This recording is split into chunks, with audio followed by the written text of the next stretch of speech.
Welcome to another edition of In the Know. I am your host, Tony Reeves. I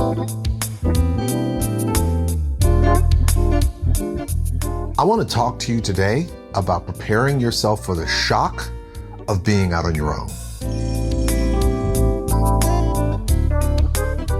So when I went out on my own back in 2007, one of the biggest things that I wasn't prepared for was the things that I had been accustomed to my employer paying for.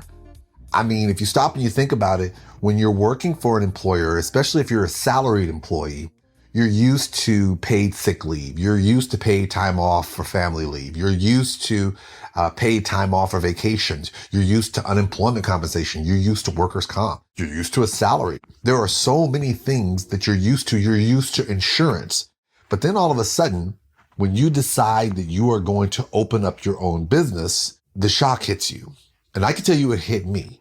Now, I was lucky because being married, my wife, I was on her insurance for a little while. But I can tell you that it took me a moment to grasp the reality that on every second or third Thursday of the month, I was going to get a paycheck.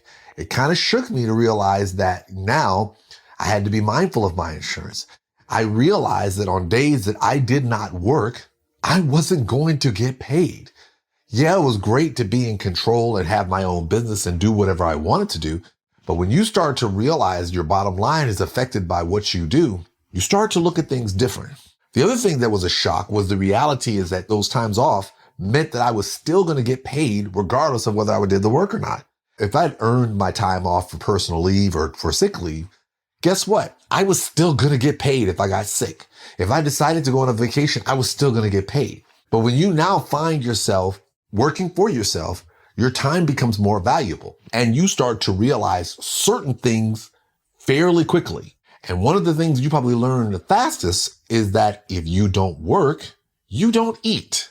And that in of itself can shock you, but it does not have to break you. And why am I telling you this? And what is the point of me emphasizing this? It's because I don't want you going into this situation thinking that you can't do it because you have to have those things.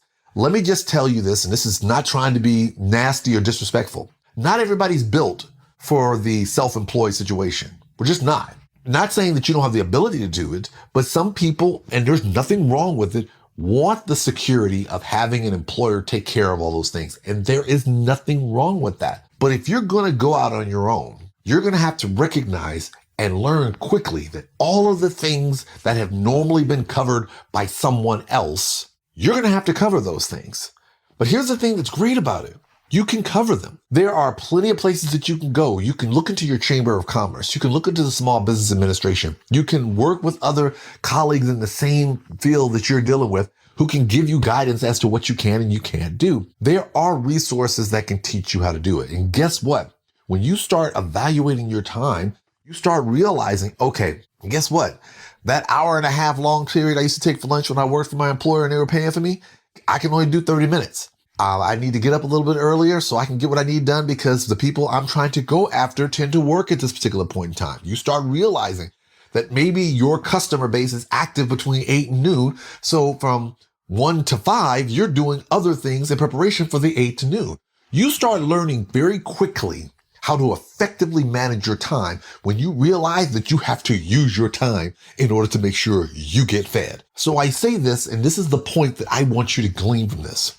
If you're thinking about going out on your own and you are stopping and you're having this hard pressed feeling that looking at your current circumstances, that you are worried that you are not able to cover those things, I tell you this, if you know in your heart you can't, it does not make you a failure if you choose not to. That's okay. But if you really want to do this and you're worried that you can't, trust me when I tell you this, you can. There are resources available to you and you will learn very quickly how to maximize your time and to do certain things in the best manner possible to get you to where you need to go. And what I would tell you more than anything else is take advantage of any resources, especially resources that are in your community, usually at the county level, the federal level, whatever the case may be, so that you can figure out what things you need to make sure are covered so that you don't burn yourself out worrying about all those things that your employer used to provide that you now have to provide for yourself. Thanks again for tuning in to another edition of In the Know. As always, if you want to follow my content, pay attention to all the great things I got going on, make contributions, or even look for me to come as a personal speaker, go to anthonyreeves.com. Everything you need is right there. I'm Tony Reeves, and as always, are you ready for the Anthony Reeves experience?